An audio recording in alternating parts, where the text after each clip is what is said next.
Next, on this special edition of Currents News, public schools closed, Catholic schools open. Are more citywide closures on the way? Religious freedom lawsuit. Will the Supreme Court hear the case filed by the Brooklyn Diocese against Governor Cuomo and his COVID church restrictions? Catholics are concerned about COVID vaccines. Are they produced with cells from aborted fetuses? Plus, hunger and the holidays, what Catholics are doing to make sure their neighbors are fed. This special edition of Currents News starts right now.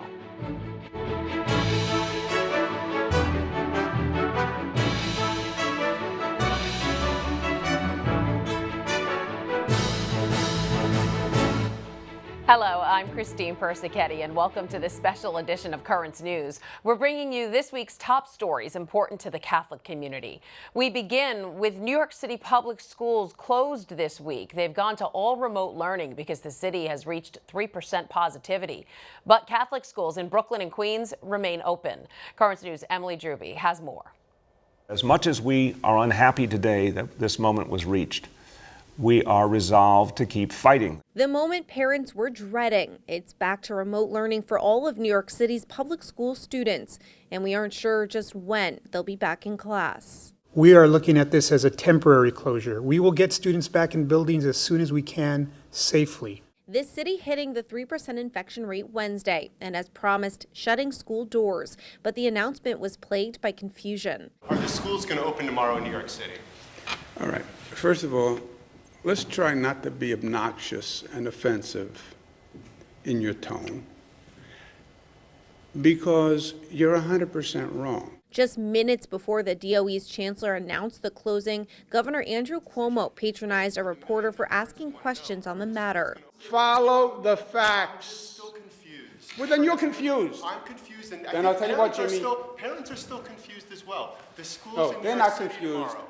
As his press conference was ending, reporters got word of Carranza's announcement, letting the governor know. So the mayor's saying it hit 3%? The chancellor has said that in emails to principals that the schools will be closed temporarily, yes. So I just wanted a reaction from you, the state's. But that is what the mayor has always said.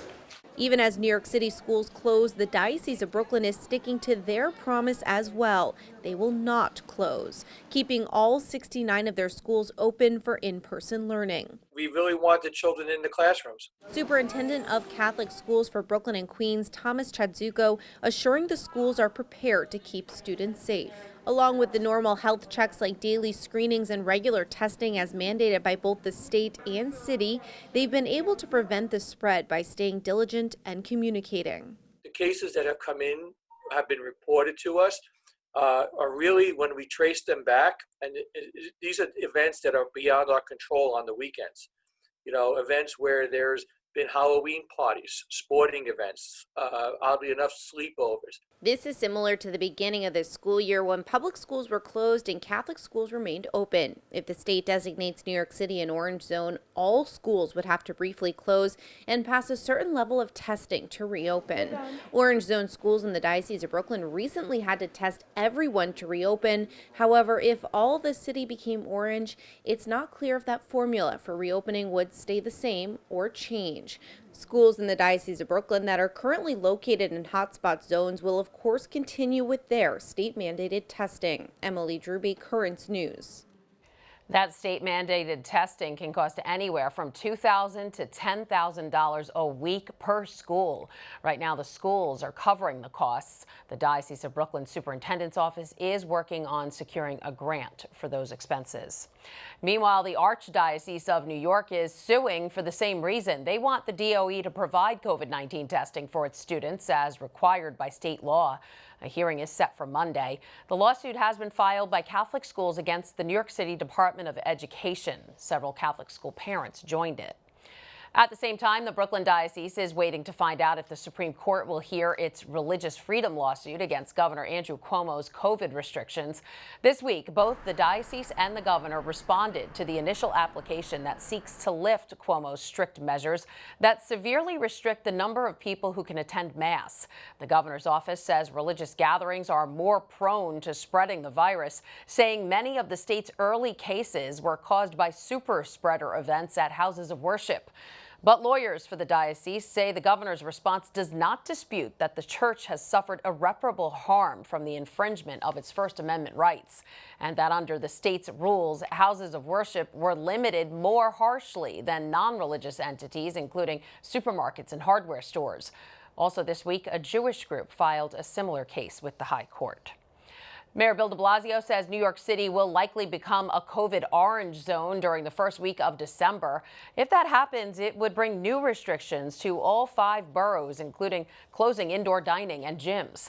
The mayor had warned earlier in the week that an orange zone was coming. He says his prediction is based on city and state data. Ahead of the Thanksgiving holiday, the CDC is officially recommending that we don't travel. With a surge in COVID cases across the country, the health agency says we should stay at home and celebrate only with those we live with. And if you must travel, take all precautions, including getting tested and wearing a mask. But perhaps those restrictions won't last forever. Pfizer has asked for emergency use of its vaccine, which could bring the first shots by next month. This after a final analysis showed its vaccine is 95% effective. The new test results show it's safe and protects higher risk older people.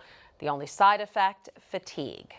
Meanwhile, Catholics are concerned about how COVID vaccines are being produced. Current News' Emily Drewby has a closer look at what we now know about the vaccines. A shot at hope. 2 coronavirus vaccine frontrunners have emerged, Moderna and Pfizer.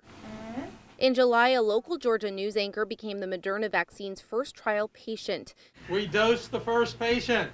Now that trial coming out about 95% effective, like the Pfizer trial. For Catholics, Dr. Robert Tabali, an infectious disease expert with the Catholic Medical Association, says the Moderna vaccine presents a slight ethical issue when it comes to the dignity of human life. The fetal cell lines were not directly used in the Moderna, but they were indirectly used several steps away from the actual development of the vaccine. He adds that a lot of this information is protected, meaning it's hidden, so that could change. Both vaccines use messenger RNA, also called mRNA. Dr. Tabali explains it teaches the body to fight the virus without having to use the virus. These vaccines will not give you coronavirus. Then your body's immune system sees the spike protein and goes, oh, we're under attack. We have to build antibodies against this. If approved, it would be a medical milestone. We've never had a messenger RNA vaccine ever. Both shots have to be frozen, but Moderna can last in a fridge for a month and Pfizer for only 5 days. Also, Pfizer has to be kept in extreme cold, minus 70 degrees Celsius, which creates an extra distribution challenge. You're going to have to go to specially designated places that have been trained how to keep this vaccine cold enough and therefore keep it effective. Up next, both companies have to apply to have the FDA authorize their vaccines. Pfizer will do that Friday, Moderna in the next few weeks. After that, the FDA will review the data for a few weeks. Then an FDA advisory committee will review the data in public meetings scheduled for mid-December. The federal government has pre-purchased hundreds of millions of vaccine doses, but still getting everyone vaccinated could be a long way off. On the Upper West Side, Emily Drewby, Currents News. So the question on many Catholics' minds, were these 2 vaccines made ethically?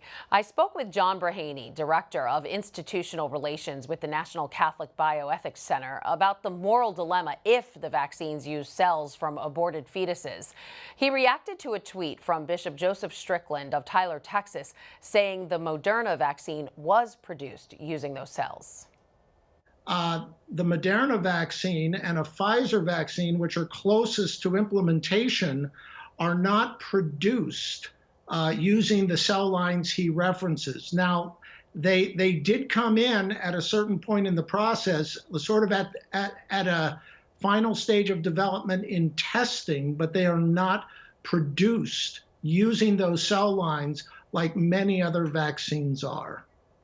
So it's the testing that's the issue toward the end of the process. Okay, not the production itself. Yes.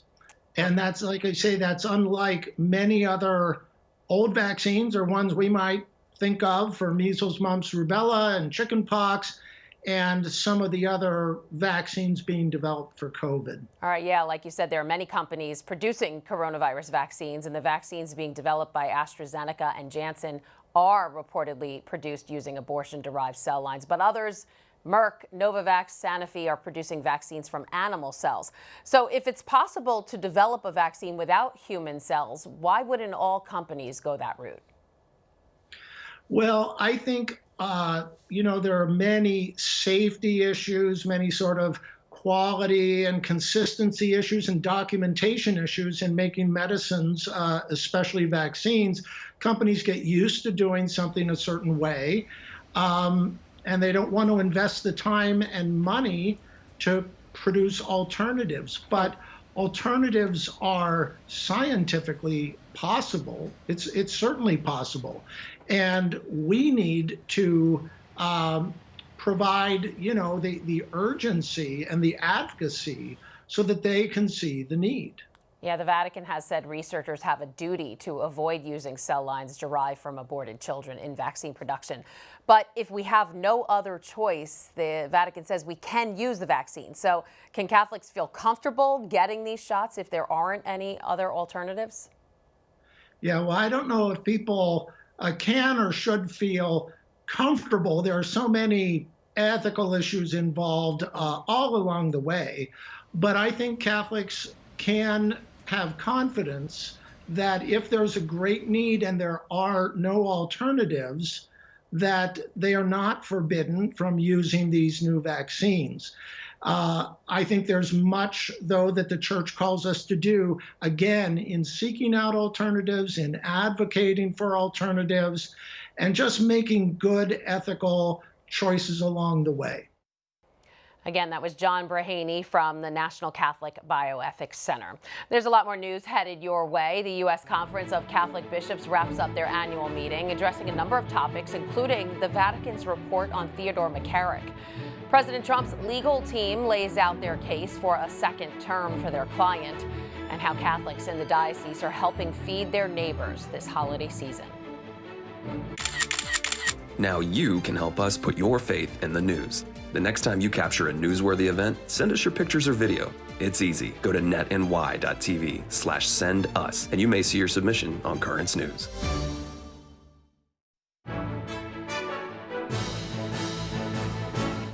This week, bishops from across the country met virtually to talk about issues facing the church. The annual conference focused on a number of topics, including how the pandemic is a new opportunity to evangelize.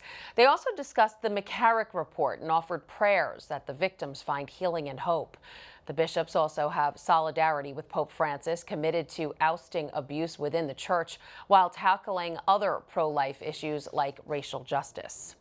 The bishops' conference wrapped up with the Archbishop Jose Gomez expressing the concerns of all bishops over the projected winner of the presidential election, saying Joe Biden's stance on abortion and other issues related to Roe v. Wade run counter to church teaching. When politicians who profess the Catholic faith support them, there are additional problems. Among other things, it creates confusion with the faithful about what the church actually teaches on these questions. Archbishop Gomez also announced that a working group will be assembled to study the issues surrounding a potential Biden administration. President Trump's lawyer, former New York City Mayor Rudy Giuliani, along with other members from the campaign legal team, held a news conference Thursday to outline their voter fraud investigation. It's not a singular voter fraud in one state. This pattern repeats itself in a number of states, almost exactly the same pattern, which to any experienced investigator, prosecutor, would suggest that there was a plan from a centralized place to execute these various acts of voter fraud, specifically focused on big cities, and specifically focused on, as you would imagine, big cities controlled by Democrats. Another lawyer on President Trump's election legal team, Sidney Powell, believes the team has evidence that can overturn election results. She posted some of that on Twitter. It's an affidavit signed by a former military official from Venezuela about elections there. She explains. The Dominion voting systems, the Smartmatic technology software, and the software that goes in other computerized voting systems here as well, not just Dominion, were created in Venezuela at the direction of Hugo Chavez to make sure he never lost an election after one constitutional referendum came out the way he did not want it to come out. We have one very strong witness who has explained how it all works. He was with Hugo Chavez while he was being briefed on how it worked. He was with Hugo Chavez when he saw it operate to make sure the election came out his way. That was the express purpose for creating this software. He has seen it operate, and as soon as he saw the multiple states shut down the voting on the night of the election, he knew the same thing was happening here. The military official said in the screenshots that the situation in the U.S. right now is, quote, eerily reminiscent. The team says they have not had the opportunity to present any evidence to the courts yet, and this is just an overview. Meantime, President Trump's campaign coughing up $3 million to pay for a recount in Wisconsin. In an effort to overturn the Badger State, the campaign is targeting two heavily Democratic counties, Milwaukee and Dane counties, saying they were the sites of the worst irregularities, despite providing no evidence of wrongdoing. Georgia also recounted 5 million of their ballots by hand this week. They are confirming a state win for Democrat Joe Biden. With Thanksgiving just around the corner, Catholic Charities Brooklyn and Queens is getting into the spirit of giving. More than 900 turkeys and food vouchers were given to families in need on Tuesday so they can celebrate the holidays like everyone else. The annual giveaway held this year at St. Francis of Assisi St. Blaise Parish in Prospect Lefferts Gardens in Brooklyn. The head of CCBQ, Monsignor Alfred Lapinto, saying the giveaway is needed now more than ever. This need, it's unbelievable. I mean, just all you have to do is look. The line is now probably, I would say, close to a mile. Wow. The people waiting. It helps out for the holidays to make sure that we can have, thanks to Corona, things is really extra tight. And you get to meet new people. I met a couple of people standing on this line. Catholic Charities also held a second giveaway on Friday at presentation of the Blessed Virgin Mary Convent in Queens. The pandemic has worsened food insecurity here in the Brooklyn Diocese. Lines at food pantries continue to grow as we head into the holidays, but there are good souls out there trying to help. Currents News' Jessica Easthope is in Woodside and shows us. This Thanksgiving, tens of millions of Americans will go hungry, and the pandemic has only made it harder to feed those in need. Just ask Crystal Wolf. There's a growing hunger crisis, and it's not getting any better with the coronavirus. It got astronomically worse. Crystal runs the nonprofit Catering for the Homeless. Her mission to end hunger with the 133 billion pounds of food excess in the United States every year. So there's literally enough food going to waste that no one needs to be going hungry. The COVID-19 crisis has motivated Crystal to expand her operation across the country. But here in New York City, she partners with more than 100 restaurants, schools, and catering companies, gathering and distributing excess food. One of them is St. Teresa's in Woodside. We got the two kind of vegetables.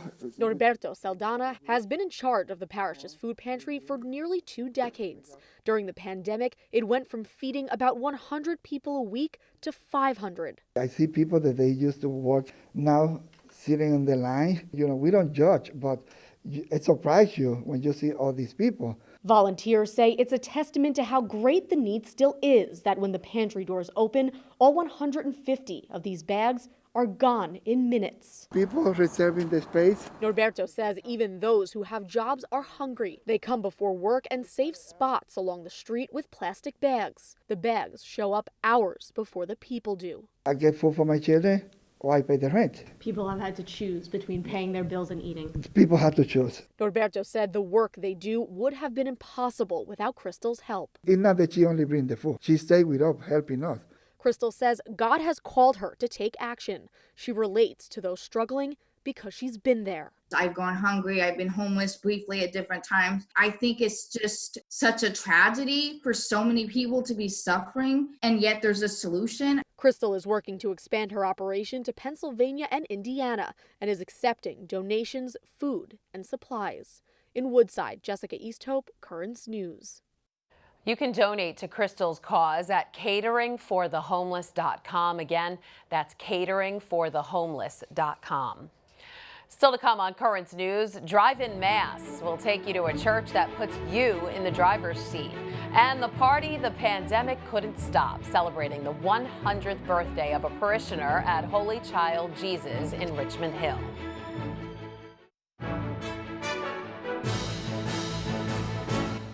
Parking lot prayers. It's a thing in Pennsylvania. St. Thomas More Church in Allentown has been holding drive-in masses during the pandemic. Parishioners pull up, tune their car radios to an AM station, and participate in mass without having to leave their cars. The church came up with this idea to prevent the spread of COVID-19, and parishioners say they feel safer this way. We answer everything, what we're supposed to, as if we were in church. Except I like the open air. The pastor says they can fit about 125 cars in their parking lot, and most of their masses have had at least 100 cars. It's a birthday bash that not even a pandemic could stop. Marge Phillips is celebrating 100 years, crediting her family and her faith for her longevity. Currents News' Jessica Easthope brings us her story from Richmond Hill. Thank you. Margaret Phillips has spent her life giving back. My mother would always take care of the neighbors who were sick. She would help them, and she would spend, several hours with them twice, 2-3 times a week. So it makes sense that on her 100th birthday, not even a pandemic could stop her friends and family from safely celebrating with her. Hi. Marge, as she's known to those closest to her, isn't taking her milestone birthday too seriously. Don't feel any different than yesterday. But she's the only one. You have made an impact on everybody in this room. Masked with excitement, the guests paid tribute to Marge, who has devoted her life to others. We respect you so much, and we love you so much. As for her secret to living this long, Marge was always on the go, finding creative ways to improve the world around her. Painting the house and putting things together and using the workshop down in the basement. All these years later, she's the glue that's held her family together. Though she's the one opening presents, the real gifts are what she has passed on to her family. I got my calling from watching my mother all those years, taking care of people who were in need. Marge has been a parishioner at Holy Child Jesus for as long as the church has stood in Richmond Hill. These days, church comes to her, but her faith is stronger than ever. Well, it gave me stability, so I had something to fall back on if I felt bad. I said you're very photogenic. Her faith has gotten her this far, and she's confident it will take her to the next 100. Happy birthday. In Richmond Hill, Jessica Easthope, Currents News. Happy birthday to you. Happy birthday, Marge. And that wraps up this special edition of Currents News. I'm Christine Persichetti. Thank you for joining us because we are putting your faith in the news. Hope to see you again next time.